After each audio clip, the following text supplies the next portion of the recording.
Hello, my dear students. Here I am going to discussing about the vacuum gauges. Vacuum gauge is a pressure gauge used to measure the pressure lower than the atmospheric pressure.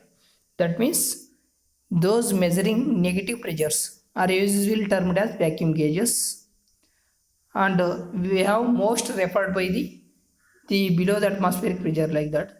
There are two types of vacuum gauges: Pirani gauge and Penny gauge. Pirani gauge is one of the most widely used vacuum instrument in the range of medium high vacuum. Its action depends upon the variation in the conductivity of gas with the pressure. Consider this is the diagram shows the Pirani gauge. Consider the metal filament. This is a outside is a vessel. Inside this vessel we have placed one metal filament. That metal filament heated by electric current. The wire reaches an equilibrium temperature, which the heat generated by the electric current is exactly balanced by the heat loss due to conduction, convection, and radiation.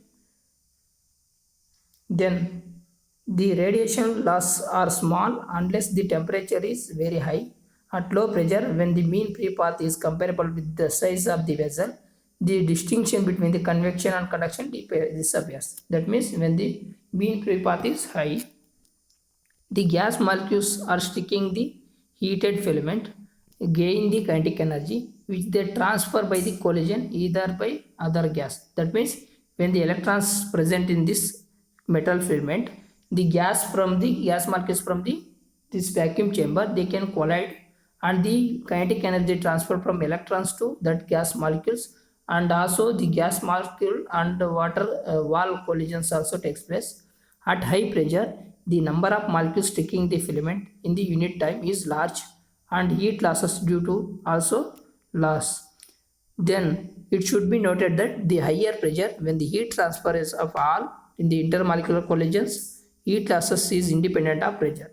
The pressure force a mixture of intermolecular and molecule wall collisions is produced, and the loss of heat as pressure continues.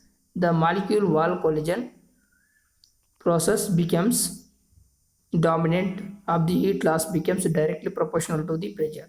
In general, then the heat losses become smaller as pressure decreases. The consequence of temperature filament increases as pressure falls. As rise in the temperature also produces rise in the electrical resistance, and a new equilibrium condition is established. Hence, a measurement of electrical resistance of the filament provides a means of determining the pressure. The pressure limits the range of Pirani gauge are by the set or heat loss rate due to conduction and radiation. This figure circuit diagram for how this measures the vacuum pressure. This is look like a Wheatstone bridge that is connected to the our Pirani gauge. This Pirani gauge control circuit. This one is as usual method of measuring the electrical resistance by the same form of Wheatstone bridge, and this is used as a Pirani gauge. This bridge has together with that of power unit. Here RP, that is the filament resistance, and R2 and R4 are fixed resistances, and R3 is varying, that is a variable resistance, and millimeter connected to the VSC position. Then the balanced condition like a Wheatstone bridge we can written as RP by R2 is equal to R3 by R4. We have to find out the value of RP. That's why RP is equal to R2 R3 divided by R4. One method of measuring the pressure is balance the bridge by varying the R2 and calculate the resistance of RP. A previous calibration enabling this resistance to be converted into the pressure.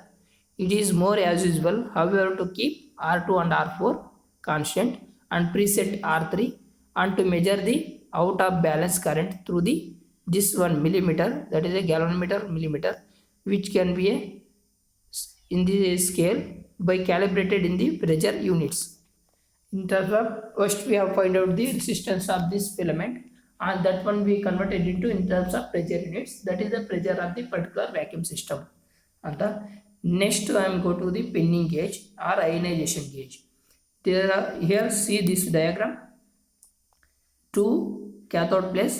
In between we have placed a loop of wire, that is a anode. Two cathodes are used in the form of parallel plates, and midway between them placed a anode consisting of a loop of metal wire parallel to that of the cathode. A potential difference between these cathode and anodes is 2 kilowatt. In addition, a magnetic field of order of 400 Gauss, but generally we use 500 to 1500 Gauss is applied rectangles to the each anode and cathode and a permanent magnet. Consider an electron at a position near one of this cathode. First we consider an electron near to the one of the cathode, and it is accelerated towards the anode by the electric field, but the action of the magnetic field causes its path in the form of tight helix about the direction of the magnetic field. The electron generally passes through the plane of the anode loop until the path is reversed by the due to the second cathode. The electron continues to oscillate in this manner, but the plane of the anode loop thus following the very large path, so the chances of sticking the gas molecules is high even at low pressure also. The kinetic energy of this electron gained from the electric field in generally large enough causes the ionization. That means if we apply the more than the atomic energy ಗಿಂತ ಜಾಸ್ತಿ ನಾವು apply ಮಾಡಿದ್ರೆ, that is the ionization of electron takes place. It should such that the collision occur. Then the secondary electron produced by the ionization increases rapidly. Even actually the electrons are captured by the anode and equilibrium is reached when the number of electrons produced by per second by ionization equals the number of electrons those captured per second by anode. The positive ions created in this process are captured by cathodes and hence cause a current flow in the external circuit. This is the circuit diagram for the penning gauge. 230 watt DC applied. This is the gauge head. The gauge is operated from a control unit consisting of a rectified but unstabilized AC power supply. The voltage applied across the gauge head may be standardized by applying the millimeter as a voltmeter and bringing the pointer to fixed mark on the scale, but the range of the penning gauge is of the order of 10 power minus 2 to 10 power minus 6 star. The upper limit being set by the onset of flow discharge and the lower limit by smallness of the ion current generated. One disadvantage of this penning gauge is it is difficulty of initializing the build up the ionization, especially at low pressure.